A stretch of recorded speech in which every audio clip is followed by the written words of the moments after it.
So you're here today to discuss content brands, specifically financial content brands. What's changed in the world of financial content? Well, it's become more important than ever with the downturn that we've gotten through, the volatility we've seen, and a fascinating fact about that.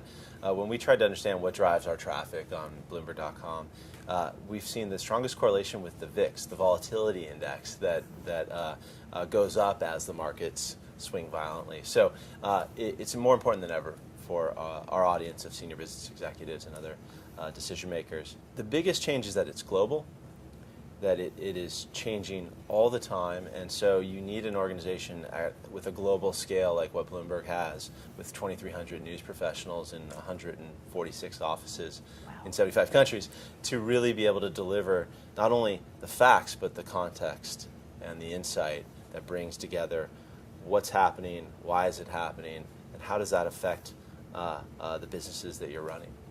What can we hope to see from Bloomberg.com? Are there any plans that you could share with us? The first thing is that we're relaunching Bloomberg.com. We've redesigned it completely. It looks entirely different.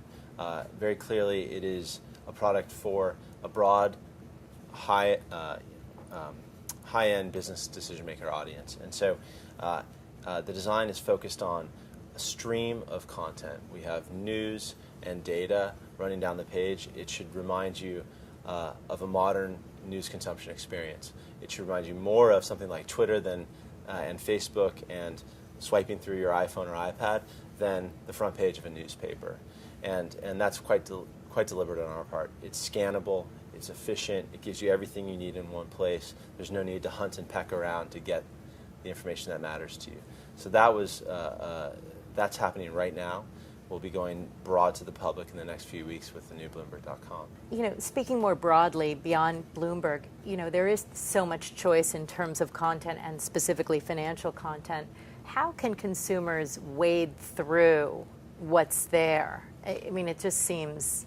It's a big problem.